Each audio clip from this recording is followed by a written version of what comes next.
about to sit down with Simon T. Bailey. He is the leader of the Brilliance Movement. He is also an author and motivational speaker. He has so much knowledge to share, and he has motivated me in so many ways. Can't wait to share with you. Let's go. But first, I want to find out about your drink. Kind of spectacular. To Simon T. Bailey with Yay! and grenadine And Sprite. And you mix it together. Yes. Cheers. Perfect thing to have right here in Mexico. We are loving it. We're at the Engage conference. And it's been such an exciting couple of days. It has. It really has. Yeah, It's been awesome. So you've already spoken and you've done an in-depth session. Yes. And now he's been wonderful enough to sit down with us. So Absolutely. I really appreciate it. Thank you. Thank you. Tell us a little bit about your background. I know you were a former sales director at Disney. Why don't you tell us a little bit about that? So grew up in Buffalo, New York, and then went to work for Disney. Had 7 amazing years there, 4 different jobs. My last job was sales director for the Disney Institute, which is the educational side of Disney. Okay. So got a chance to work with corporations from around the world who wanted to learn how does Disney do it.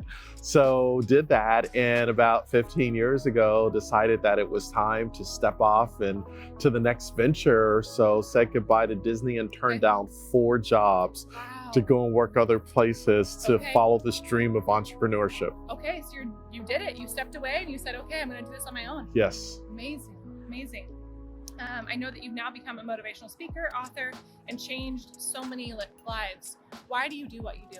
You know what? I receive emails, social media posts, cards from people all over the world who've read a book, watched a video, saw me live, and they actually did something based on what they heard. They took action. They took action and created their own transformation.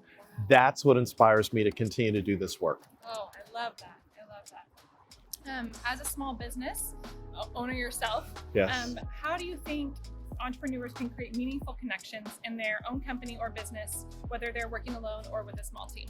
I think the best way for entrepreneurs to create meaningful connections is, number one, every client they deal with, find out what is the birth date of that client if they can. Oh, that's so good. Yeah, or make a note of the anniversary date that client started doing business with you. Okay. When they started with you, like the first time they called. And on that annual anniversary date, somehow recognize them with their birthday, and obviously month and day of the birthday, or recognize them on that anniversary date of when they first did business with you. So special Because it's personal. absolutely. And the second thing I think we can do is personalize the experience now more than ever before. There are some customers that I know that like Diet Coke. So I was talking with a colleague of mine, and when this particular client that they were trying to close the deal on checked into her hotel room, they had hired the bellman of the hotel to build a Diet Coke pyramid in her room. Yes. So imagine she walks into this room, sees this pyramid, and a note says, listen, I can't wait to do business with you. That's personalizing the experience. And the third one that I think is so cool, a friend of mine was trying to get a piece of business from a client. So they went to the shoe store, bought a box of shoes, mailed just one shoe in the box to the client with a note that says, now that I have a foot in the door, can I get a call? Can we talk by phone? So it's taking that type of action that creates that emotional connection with clients. That is awesome. Yeah. And find out what designer they wear or what shoe to get. Yeah, absolutely. They want that shoe, they're gonna meet with There you. you go. Wow. Yeah. Okay, I love that. Yes. Let's talk a little bit about leadership. Many entrepreneurs are beginning to build their team. They aren't sure how to lead or what's required of leadership. What would be your number one tip for them? First of all, always remember the job of a leader is never to motivate people to work harder.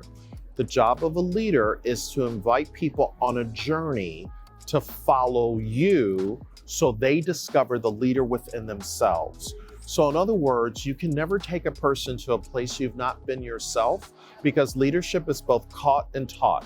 So as a leader, how do I behave? How do I answer the phone? How do I respond to email? How do I engage with you? Because that is teaching you how to lead. People don't learn to lead by just reading a book.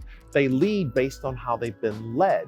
So when it comes to a parent-child relationship, the fruit doesn't fall too far from the tree. Yeah. So if I work for a person that's constantly yelling, oh, yelling is a part of the culture. I guess I'm supposed to lead that way. So every leader has got to say, how am I showing up? What am I demonstrating that sends the message to the team? That is awesome. Okay, I love that. I also know that you've traveled a lot. You've worked in many places. You've been to 46 countries and you've worked for more than 1,700 organizations. That's huge. What's been your favorite place in the world to visit? Oh my goodness. Okay, favorite place in the world. If we are talking globally, I have to say Singapore is my number one. Okay. South Africa is number two. Okay, why? Two totally different places. Singapore, believe it or not, English is their first language. Okay. Yes, and Mandarin and then Malay. So literally you will feel in Singapore like you're in America, even though it's Asia. And then South Africa, the people are amazing, like Singapore, but the people in South Africa, if you get to know them, you will not eat a meal in a restaurant. You will be eating at somebody's table. Yes, and it's such an amazing experience.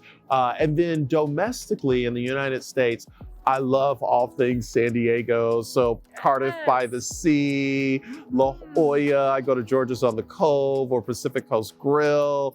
And like, those are like my spots. I love San Diego. Oh, good. So good to know. You know we're from I know, I know, Are you I saying know. that just because No, I'm saying, well, I know all the places, right? Oh, you do. Okay, Hello. all right. I love it. Awesome. And the people that live in San Diego don't call it Pacific Coast Grill. They call it PC, Pacific Coast. Yeah, that's it. PCG, see? I love it. You speak with so many entrepreneurs. What would you say is the thing that's holding them back? Why are they stuck? I think three things. Number one, it's not who you are that holds you back. It's who you think you're not that holds you back. And sometimes entrepreneurs, they have a story in their head and they haven't cut the tape. So you got to examine the story. The second thing is sometimes you hold on to things because you think you have to do everything. And one of the greatest gifts I gave myself was hiring people that were smarter than me and making that investment in them. And they are bad to the bone. They like get it done and they run rings around me. I think entrepreneurs have got to know when to let go. What their strengths are. Absolutely. And then the third thing is always invest with the future in mind and constantly thinking through research and development. What's the next thing? And intuitively, even though they may not have the data, but intuitively, what do I sense that I need to move towards for who we become as a business? Yes, so good. You have developed your Shift Your Brilliance system. Can you tell us a little bit about that and kind of let us in on some of the secrets of that? Yeah, so I developed a Shift Your Brilliance system to teach organizations and businesses that wanted broadband results, but were using dial-up methods in how they do what they do. So it's a mindset and it's an organizational infusion on how do we get our teams to see differently? How do we get individuals to harness their power to say, what if?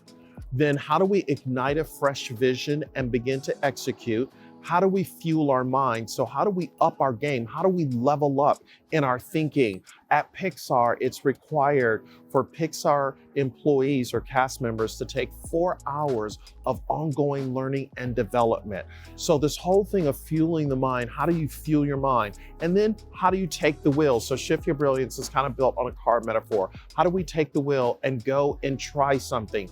Implement it. What do we discover? Then back up, reiterate, go back again. Then how do we engage all of our gears? Just because a person might not be at the table, it doesn't mean they don't have value. They see things through a different lens. And then how do we restart the engine? So the Shift Your Brilliance system is to walk you through how to do it, why to do it, when to do it. And as you start to get results, your culture changes, the mindset changes, the will set changes, and you up-level your skills to say, we are now a nimble company in a world that's full of hippos. We are the cheetah. So it's really teaching you how to move quicker and faster. Yeah. That's awesome. What a system you developed. And you've actually, so in the system, you show steps. Absolutely. And then you help them with those, like taking those steps. Yes. Make sure that they're doing it right. Totally. So they can take it literally online online, and there are little video vignettes of me teaching. Online course. Online course. They can take it, on their own time. or if they want a physical course, we're a little old school. We got physical courses to ship as well. And they literally can watch me teach. Then they go to the workbook, they go to the journal, and there's the actual book, Shift Your Brilliance, that they read through as a team to really help them with the mindset they need to implement. Okay, that's awesome. I know there's many listeners out there who want to become speakers or be on stage someday. Do you have any advice for them? Yes, so I'm gonna give you a little insight into the key to speaking. Number one, speaking is the new marketing, all right? That's absolutely what I believe. And the question I often get is, okay, Simon, I've got to give a speech. What do I do? Because I've got to give it in 30 minutes.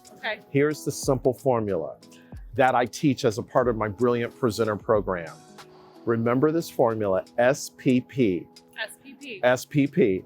The S stands for story, the first P stands for proof, and the second P stands for point.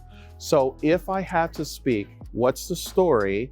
What's the evidence-based research to prove what I'm saying works? And then what's the point? Because if you can't say it in 5 minutes, it can't be said. But if you think of things through story, point, proof, or proof, point, story, or point, story, proof. So you can mix them around. You can totally mix them around. And it works for 15 minutes. If you've got to do like the TED Talk, that's from 15 to 18 minutes. Or if you have to do 45 minutes, you chunk it down into 3 15-minute blocks. Story, point, proof. Proof, point, story. Point, proof, story. So literally you move the shell pieces around, but it kind of helps you. What's the story that I'm telling? What's the point that I can make? And the point that you make should be pithy, because if it's repeatable, it's tweetable, right? So you've got to think through that lens. I feel like everything, when you speak, I feel like a lot of things you can take right out of it. I know yesterday there were so many notes that we took, and out of that I was like, oh, these are all such good quotes. Like everything is quotable, which I love. It makes it amazing, to be able to share that. As an entrepreneur, I know sometimes we feel stuck or it's hard to get creativity flowing. I know that you work with a lot of people on breakthrough. What do you think is like the breakthrough that really makes a difference? The breakthrough that comes with innovation is surrounding yourself with a diversity of thought, a diversity of perspectives. Everyone that has a different perspective has a different experience, and they have a different insight and a different approach. When you address and engage someone in their perspective, in their experience, in their background, their upbringing, they come and talk and speak through a diverse lens, and they tee up ideas that you would have never thought about, like, wow, why didn't we see that? Or why didn't we think about that? It's because you didn't engage that diverse perspective. So you've got to engage people in the perspectives, which comes from experiences, which comes from insights, wherever they were raised, whatever zip code they were familiar with, and they come to the table with that perspective. So whenever you get stuck or you're like kind of like in neutral, you're stalling, do I have diverse thinkers around me who challenge me, who won't agree with me, who will go the opposite way and help me vujade? Because deja vu has been there, done that. Vujade is going there, doing that. So where's the vujade? Vujade. I'm into it. I'm asking that all the time. Where's the vujade? Yes. Oh, it's so good, because some people are going to have different answers or have thought through it so much differently than you have. And just to be able to share in that with someone else, or multiple people come to a table together, bringing together of everyone's ideas is huge. Mastermind. Absolutely. There it is. There it is. I love it. I am huge into goal setting. That's what I'm all about. Do you have a method for goal setting? So I like to think about goal setting and setting intentions, because so many individuals say, you know, when the new year rolls around, here's my goals for the year. And about halfway through the year, you go to the gyms and most of them are empty, right? So I believe you have to set intentions. And so here's my spiritual intention, my financial intention, my business intention. Here's how I'm going to be intentional with my time, my energy, and how I show up. When you are intentional, I believe that's the game changer. And what are your intentions do you have any yet for 2019? Oh my goodness. I think my intentions for 2019, first of all, number one, I want to just be a great dad. Yeah. That for me is if I can be a great dad, everything else will fall in line. Yep. I think the second thing is how do we continue to inspire and reach, our goal is to reach 1 billion people. Not quite sure if we're going to get there, obviously, in the next 5 to 10 years, but it is a goal, right? So how do we reach people every day, every way, everywhere? 24/7, 365, every device. And then probably the third thing is, how do we most importantly, and this is the thread that runs through all of my work, how do we hug people with our words? If we hug people with our words, they experience their own breakthrough and their personal transformation. And we were just a catalyst and the facilitator of that experience of hugging them with our words. Oh, that's awesome. That's so special. Many years ago at Engage in Grand Cayman, you had us raise our right hand. You said the only hand that's going to feed me is this one. Is the one at the end of your wrist, this one. Right. Boom. Boom. That stuck with me for years. Wow. And I realized that, you know what, I'm going to be the only one that's going to do this. No one else is going to give you permission. Yes. If you have an idea, go after it, go do it. Yes. But I feel like that has so stood out to me. I know that a lot of us are waiting to raise our prices or waiting to change our business or waiting to do something until someone gives us permission.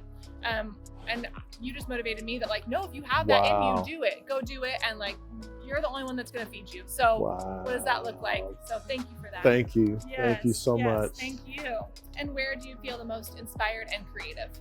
Oh my goodness, by the beach. I'm a beach person, even though I don't know how to swim. So I got to learn to swim. I know the sound of the waves. It's something about getting up in the morning, seeing the sunrise and the sunset that inspires me. Okay, well, I feel like you're a go-getter. So I feel like if you wanted to swim, you would be. I'm good. Okay, all right. Get out of the kiddie pool. Yeah. Do you have anything lucky that you wear to speaking engagements or anything that's like special that you know that like, hey, I'm going to put this on in the morning and that makes me feel good, or even a style? Like what style do you want to? You know what? So for me, today, obviously I'm dressed up. Yeah. And having a really nice tie and shirt, but not stopping there. You have to accentuate, make sure you, I didn't say that right. Good accessories. The accessories, thank you. I was looking for the word. I'm a big cufflink person. So this is a level. And so most builders know what a level is to make sure that when they're building something that it's leveled off right. So I saw these cufflinks and I was like, oh, I want those. Yeah. So whenever I have on a nice pair of cufflinks, it just, ooh la la, does everything for me. Makes you feel good. It does. Up there. I love it. Yes. What is the greatest gift one can give themselves or their business? I think the greatest gift you can give to yourself and to your business is to take care of you. And when I say take care of you, so I've been in therapy for the last couple of years. As a type A alpha male, the last thing I want to do is go and sit on a sofa and talk to a therapist by the name of Anita, who's been doing it for almost 40 years and has more degrees than a thermometer, right? But in order for me to stay healthy, for those who I serve globally, I've got to do my work. So every entrepreneur, do your work, take care of yourself, be mentally well, and certainly physically well. And if you're mentally and physically and spiritually well, then you become better for the business and everyone else you serve. Okay. Good. How do you define success? So I used to think success was the car, the custom-made clothes, the house in the gated community, eating at 5-star restaurants, and all of the accoutrements of success. I have discovered that's shallow. And what really I am pursuing now is significance, because significance says, I make it about you, not me. Success for almost 10 years was about me. Significance is, if I make it about you and serve you, you become the unofficial marketing department for whatever you've experienced, and you will go and yelp to others about what just happened. Okay. And if I do that, that's significant success. Yes. Okay. I love that. And it's true. If you're only serving yourself, it is shallow. You're not going to find the depth there. It's not going to ever. Yeah. Because it's always about you. Yep. Yeah. Yep. You're never going to feel the depth of Right. the fullness of life. Right. What mistakes have you made in your business that you felt you've learned from most? Wow. I know. So 3 mistakes. Number 1, I should have hired a CPA out the gate to set the right structures for the business, make sure I was taking a paycheck, paying myself ongoing, looking at a monthly P&L statement, understanding my balance sheet. That was the first thing. Second thing, finance. Get the finances, yes. Somewhere outside of your like own self. That like huge. That's like number 1. The second thing, I would have not waited as long to invest in talent and hiring others to come on quicker to help me scale, instead of thinking I had to be the chef, the cook, the dishwasher, the whole 9 yards. And I think the third thing, I would have surrounded myself with a board of directors that had subject matter expertise in other areas that I wasn't familiar with, and being able to say, I don't know what I don't know, and engage their brilliance to help me go to the next level. Okay, I love it. So out of all of those mistakes, is there anything that you feel like was a fail for you, that you feel like, oh man, this was a fail, but this is what I learned from it? What would that be? You know what? I would say the failure for me would be after 25 years of marriage, I had built a house but lost the home. I made money, but I had no meaning. I pursued power, but didn't have purpose, and I didn't keep the main thing the main thing. So my then wife said to me, you give everybody the best of you, but you give us the rest of you, and I don't want the leftovers anymore. So I say probably my greatest failure was to build a business, but to lose my family in the process. Because why should you have to lose your family if you built a successful business? Well, the successful business was about me instead of we. And so it's a failure. And it's something I have to live with for the rest of my life. But I also have come to understand that in the dictionary, failure comes before significance. So now I get a chance to not beat myself up over the failure, but to understand, what did I learn, what I'm gonna do differently, and how do I double down and still focus on being a great dad and recover. I think it's hard to have that balance in our lives. I mean, I'm a new mom, and I feel like I have the struggle of I want to be home with her, but I also want to be at work, and it's just a constant struggle. So I feel like a lot of entrepreneurs have that, and being able to learn from that and take away, like, you know what, family does matter is huge. And I wish I would have been more intentional about prioritizing my family and certainly integrating the business and really making it work. We believe in celebrating every tiny victory. When you do accomplish a goal, or you're celebrating something in your business or in your personal life, how do you do it? Oh my goodness. All right, so if it's just me, I'm a little boring. I will go to the movies. Yes. And a big bucket of popcorn, yes, please. Extra butter. Yes. Kick up my feet and totally chill. If I take the team, we love Vegas. I'll take the whole team to Vegas. Okay. Really nice hotel, restaurants, a show. Yes. We'll do all of that. Yeah, we did. Surf? Oh, we did. Oh, we love all things surf. Yeah. And that's what we'll do to celebrate. That's So a big celebration. yeah. Movies is like, movies is kind of gift to yourself. Yeah, but with the team, the other thing is I sometimes do swaps with hotels. And so hotels will give me comp stays, and I give them to the team to take their spouse or their loved ones to enjoy that experience. Or, hey, getting tickets to Disney is still a big thing. Yes. So, That's great. What would you say is your most spectacular success? What has been your greatest accomplishment? You know what? So I have gotten involved with philanthropy over the last year. And to help the least, the last, and the lost is critically important. And so I've been doing that. That's one thing. Second thing is we sponsor a student over in Ghana to go to college. Yes. And to help someone go to school that is just trying to get a leg up in society is like huge. Like we absolutely love doing that. And then every birthday, whenever it's my birthday, we go to a number of our friends, 26 of our friends on August 26th, and we ask them to give based on. I know what your birthday is. Okay, yeah. We ask our friends on that day to go to a website called benevolent.net, who goes and finds individuals who just need like $100 to get a tire fixed or to buy a hot plate or to finish their degree.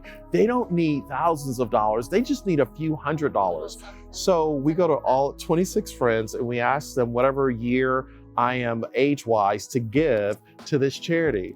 And last year, we got a email from the CEO saying that because you had 26 people give $48, you helped prevent somebody from being homeless. And that, for me, that is way more important in helping the least, the last, the lost than the applause, the accolades, the pats on the back. Those things are wonderful, but to help someone who couldn't help themselves, knowing that that could have been me, is like a joy. So and it's I feel like that's something that anyone can do. It's not a ridiculous absolutely. ask. That's something that I feel like you can gather your friends together and say, this is what I really want for my birthday, guys. This is what I want to do. And wow, how neat that you can share that. Well, thank you so much for sharing with us. We so appreciate it. We're gonna have a little bit of fun now. Quick question for you, 2 truths and a lie. Okay. Play with us? Bring it, bring it. Okay. So you wrote some for us before. I don't know if you want to use those same ones. Yeah, okay, sure, all right. Sure. You know? Yes. Okay, all go right. for it. Tell me. So wait, I forgot. I forgot to remind me. Okay. These are his 2 truths and a lie. I have been to Moscow. When I was in grade school, I played tenor sax, and due to basketball talent, I was considered the next Magic Johnson. Okay. Those are your things. All right, which one? I feel like you've been all over the world, so I feel like Moscow is like, you've definitely been there. And I feel like you're considered the next Magic Johnson. I can see it, but the tenor sax. So you want the answer? I want the answer. This is where I'm supposed to like answer. Okay. So I did play tenor sax. Yes. And I have been to Moscow. So the talent for Magic Johnson. Did you ever play basketball? I did play basketball, but I was not being recruited as the next Magic Johnson. Okay. Simon, how can people find you? They can find me at simontbailey.com. Okay. Or follow me on social media, LinkedIn, Simon T. Bailey, Facebook, Instagram, Twitter, at Simon T. Bailey. Perfect. And I know that your newsletter is awesome. So definitely jump on and join this newsletter if you get a chance. Thank you so much. Thank you so much. This was great. I so appreciate it.